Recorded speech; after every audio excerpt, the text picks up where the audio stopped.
What's up, fellas? How are y'all? What's Doing good. up? All right, LSU, Florida tonight. First off, LSU's accomplishment and what they did on Saturday in Athens. What'd you make of that performance?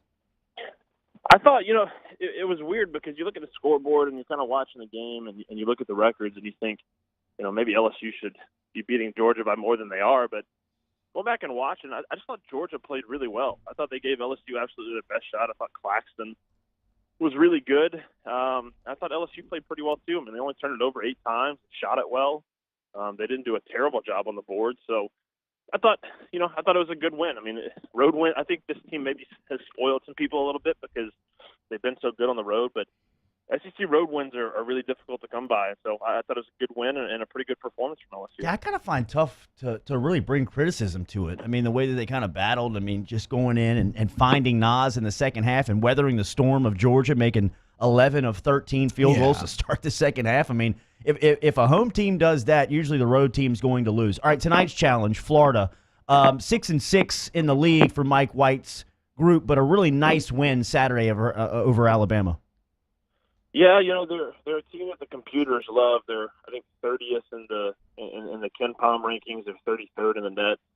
Last I checked, they're just so good defensively. I think they're number 10 in the country in defensive efficiency. So they sit down, they get stops, they run that little 1-2-2 press that slows you down, and then they back it up and kind of put pressure on you in the man-to-man. So I like Nembhard. He's a good player. He didn't miss a shot against Alabama. He's big. He can make shots. His assist turnover numbers are really good. Everyone remembers Kayvon Allen. He's capable of going off for 25 or 30 any given night. And then Noah Locke has been really good for them as a freshman, shooting over 40% from three. So, I think LSU has a size advantage, and they're going to have to take advantage of that. But, it's a good team. Mike White is as good of a coach as there is in the SEC. And they play such it's almost like playing Virginia because they're going to slow you down so much defensively that it's going to be a close game. It's really hard to extend away from them just because they limit the possession so much. So it's going to be a tough one. I mean, this is typical Florida basketball. It is not going to be easy. LSU's got their hands full. They want to make the game ugly, Florida. Yeah, I mean, and dude, their stats are ugly. They're 13th in the SEC, averaging 68 points a game. They're dead last in field goal percentage, Cody. They make just 42% of their shots. So when you hear about the computers loving them that much, I mean, I guess to me that just reinforces how good that defense is. You mentioned they're 10th in defensive efficiency. I think Kentucky was 8th going into that LSU game. Are there similarities between those two defenses, or is Florida giving LSU a completely different look? I think it's a different look. Kentucky brings a little more length and size to you. Florida's going to pressure you with their guards. They're going to pack it in and take away driving lanes and then really, really contest the 3-point shot. They're always good against defending the three. I don't know what their numbers are this year, but typically they're one of the better teams in the country defending the three with Mike White's team. So it's going to be a different look than Kentucky. That's why I think LSU's got a size advantage, but they're going to put so much pressure on your guards. They're going to try to make it hard for you to get the ball to your bigs, and then they're going to put smaller, quicker guys that still have some bulk to them on guys like Naz Reid, which might be a problem. I thought Naz Reid looked really good in the second half against Claxton, who's kind of a longer, slimmer defender, but you put a shorter, stockier guy on him that can move his feet, and that might be a different challenge for him. So not quite the same look as Kentucky, but man, they just slow it down so much. They're tempo-wise, I think they're in the 330s in the country, and maybe even in the 350s defensively. It's just a slow, knockdown, drag-out affair, and so that's why you have to limit your mistakes so much because there's going to be so few possessions to make up for mistakes that you have to be on top of it. So is there any way that LSU dictates the pace of the game to Florida as opposed to the other way around? Well, what LSU is really good at, and Florida's good at this too, is forcing turnovers. So if it becomes kind of a turnover transition game, yeah, LSU can speed it up. Where Florida really slows it down, they're slow on offense, but they're really, really slow on defense. They really sit in that 1-2-2. They force turnovers, and it's amazing that a team can both force turnovers and play a slow defensive tempo, but that's what they do. So if LSU defensively can force turnovers on their end, if you can get Skylar May steals and Tremont Waters steals and get out and run a little bit, then you can speed it up because then, especially if you build a lead, Florida's got to catch up and they got to get back in it. They can't slow it down. So I think that's the key is getting a fast start, getting ahead early, building a lead, and getting getting out in transition, getting some steals, which LSU is really good at. LSU leads the league in steals right now, averaging 9.6 a game. Yeah, I want to say they're like top 5 in the country, maybe, and that's that as well. How do you cover this team as well as anybody does, Cody? You know them as well as anybody does. How do they go about not overlooking this Florida game and looking towards Saturday? Like, what are the techniques that Wade uses? What are the messages in the locker room? How's he trying to get them to focus on the task at hand? It's what they do every day. So at this time of year, especially when a team's playing well, all of us on the outside tend to zoom out, right? Like we're zooming out. We're looking at future matchups. We're looking at seeding. We're looking at big picture things. Well, what they do in that locker room is they really, really zoom in. I mean, to an extreme standpoint, like it's today. It's what are we doing this morning? We have film this morning. Let's go win this film session. Let's make sure that we're paying attention to this film session, that we're picking up on our scouting report. We know who's a shooter, who's a slasher. And by the end of the scouting report, let's make sure we're better.